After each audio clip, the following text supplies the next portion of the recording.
All right, guys, we are going to continue discussing the Kiterunner. At this point, you should have read through chapter 15, and we are going to begin by discussing Amir's character development. Now, obviously, we learned quite a bit about him in the first 9 chapters, and I'm sure that your perception of him really, well, it kind of developed, and maybe it developed in a negative way. What happened at the very end of those chapters was shocking. And it was an image, obviously, that Amir seems to carry with him and will maybe carry with him for the rest of his life. He did not stop people from, or boys from raping his very good friend Hassan, and this is something that troubled him. All right? So when we think about that, we have to think about the idea that has come up in this novel, that people's worth is often made known in hard times. And this is something that's even true, universally true, outside of this novel. That when we are tested, it's when our true worth is made known. In fact, the famous novel Unbroken, the famous movie Unbroken, there is a saying that says, if it doesn't break you, it will make you. And this is a very true sentiment. If you are able to be strong and stand up in the face of adversity, oftentimes your worth is made known, and you find pride in that. And Amir certainly does not have that going for him. All right, he certainly does not. His actions thus far, before starting in chapter 10, tell us that. The rape, he actually, he walks away. He had a chance. And in fact, Amir tells us that if he would have chose differently, his whole life probably would have panned out differently. And even after the rape, we see things about that Amir does through direct characterization that tell us pretty unflattering things about him. The fact that he lies about Hassan stealing from him and has them sent away tells us about Amir, that he is just too prideful and too shamed to have what's the word I'm looking for? To have a reminder of his shameful activities in front of him. So he sends Hassan and Ali away. And we continue to see the same scared, weak boy when they're leaving Afghanistan. He certainly doesn't stand up for what's right. In a few minutes, we'll talk about Baba and his character development, but he doesn't. Amir is very appalled that his father would put his own life in danger for someone else. He really does not show that he is a strong person. And this overwhelming sense of shame seems to follow him. It's almost like a cloud of darkness that surrounds Amir at this point in the novel. Now, when he moves, when they actually are able to leave America, you almost see Amir move beyond this. He graduates from school. He starts to attend college. He does all of these things.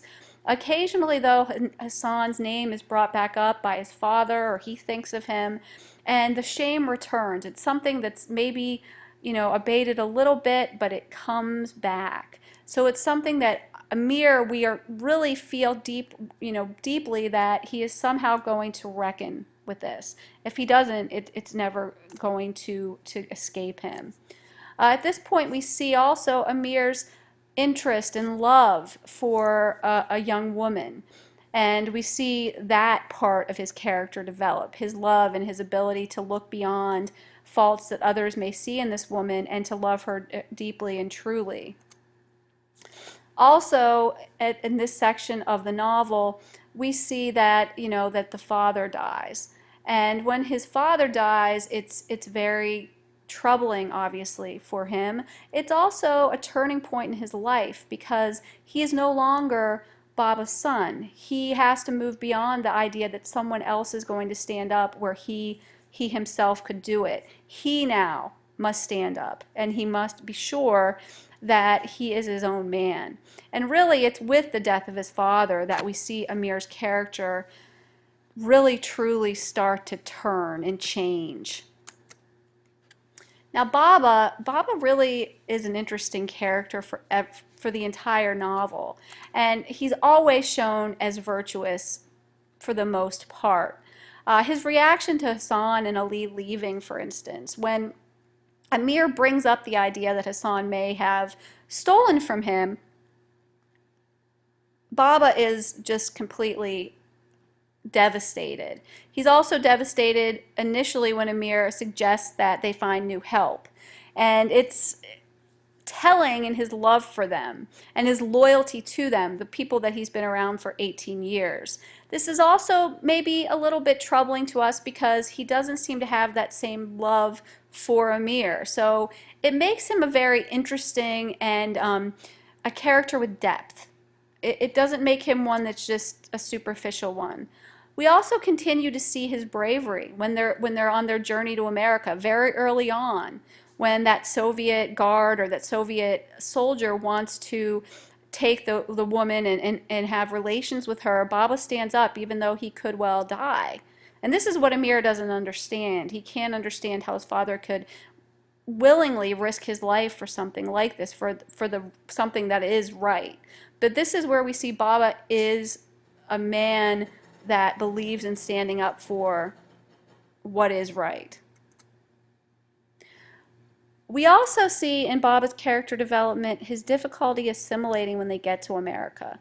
And this is the idea that so many people, when coming from Afghanistan to America, they really kind of had to deal with a change in their social status and their economic status.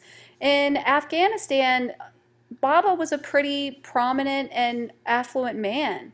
When they got to America, he had to work in a gas station. He had trouble understanding the idea that his word wasn't enough to guarantee that he could take something from a convenience store. He was a very proud man and had trouble understanding the difference between Afghanistan and America. And it was certainly telling that, he was in fact eventually able to do that, although it was difficult for him. His illness also tells us a lot about Baba. Baba initially was too proud to even want to see a doctor. He certainly didn't want to see a Russian doctor. And then eventually, when he was told what the diagnosis was, his basic response was something probably most of us can't understand, and that's, well, it's God's will. It's God's will that I have this illness and that I die. Not that, oh, okay, well, I'll get chemotherapy or I'll fight this or I'll do something. No, he very much felt it was God's will.